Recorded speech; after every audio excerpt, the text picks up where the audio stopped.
Modern infrastructure runs on containers. Software is built, shipped, and deployed using them every single day. But there is a persistent misunderstanding about what they actually are. Many developers treat a container like a lightweight virtual machine, assuming it boots up its own guest operating system to run applications. A container does not have an operating system. It is simply an isolated, highly restricted Linux process running directly on the host machine's kernel. Typing docker run executes so smoothly that it creates the illusion of a single monolithic black box doing all the work. Tuning performance based on the virtual machine model leads to misconfigured resource limits and security gaps. Building resilient infrastructure requires mapping the actual execution path. The command line interface is only the surface level of a deep, hidden ecosystem of distinct technologies. Docker is a modular, decoupled client-server stack designed specifically to orchestrate native Linux kernel primitives.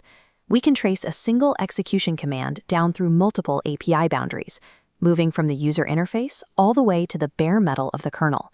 Tracking this sequence provides the specific knowledge required to debug failures at every layer of the container stack. When a developer hits enter on the command line, the CLI acts as a client. It sends the requests over a REST API to a background service. This background service is the Docker Daemon, or dockerd. It is a long-running process sitting on the host machine. This diagram maps the daemon's routing tasks. It shows how dockerd communicates with external registries to pull down the necessary container images. It also manages your local image storage, sets up networking endpoints, and configures volumes. But dockerd itself does not execute or supervise the running container process. Instead, it delegates. The daemon passes the required specifications down the stack through a gRPC interface. The Docker engine is strictly a high-level manager and router. It requires a handoff to lower-level subsystems to actually create the container. That gRPC call lands at containerd. This communication happens across the container runtime interface, an industry standard built to enforce modularity between high-level daemons and low-level runtimes. Containerd has a singular, focused purpose. It manages the exact lifecycle of the container. It handles the create, start, stop, and destroy commands. To execute these commands, containerd invokes another component in the sequence, the shim. The shim acts as an intermediary process that physically separates the management daemon from the final application execution. Because the shim holds the container's process, you can restart or upgrade dockerd and containerd without killing your active production workloads. The strict boundary at the CRI and the deployment of the shim are deliberate, fault-tolerant design choices. They isolate failures in the management layer from the application layer. The shim takes the specifications and hands them off to the final executable program in the chain, runc. Runc is the reference implementation for the Open Container Initiative, or OCI. Its task is highly specific. It reads standardized configuration files and translates them into the precise system calls required to set up the environment within the host operating system. It builds the environment, executes the final application process, and then immediately exits.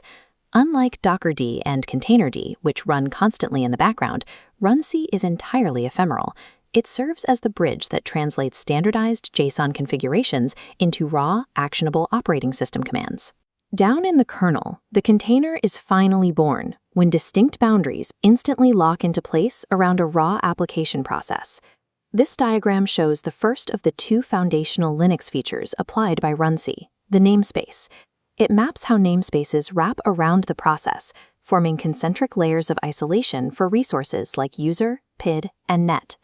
Functionally, a namespace restricts what a process can see. By partitioning global resources, the namespace feeds the process an illusion. The application behaves exactly as if it has its own isolated instance of the entire system. The second core primitive applied to the process is the control group, often called a cgroup. While namespaces restrict vision, cgroups restrict what a process can use. They enforce strict hardware limits, throttling CPU cycles, capping memory usage, and managing network I/O to prevent a single process from starving the host machine. Strip away the branding, the API routing, and the daemons. At the absolute bottom of the stack, a container is just a standard Linux process trapped inside a namespace illusion and throttled by a cgroup limit.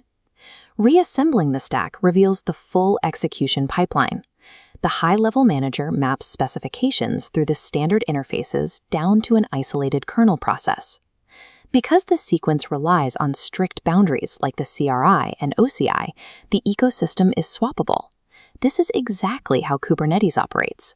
It bypasses Docker entirely, plugging its own agents directly into Containerd to run the exact same workloads. Removing the magic from containerization reveals a highly logical, modular orchestration of existing Linux features. When you understand the stack, you know exactly where to look. You can isolate a stuck process in the runtime, trace a networking issue to a Daemon configuration, or catch an out-of-memory error enforced by a cgroup limit. By mapping the anatomy of a Docker run command, you shift from executing black box commands to engineering the systems that power them.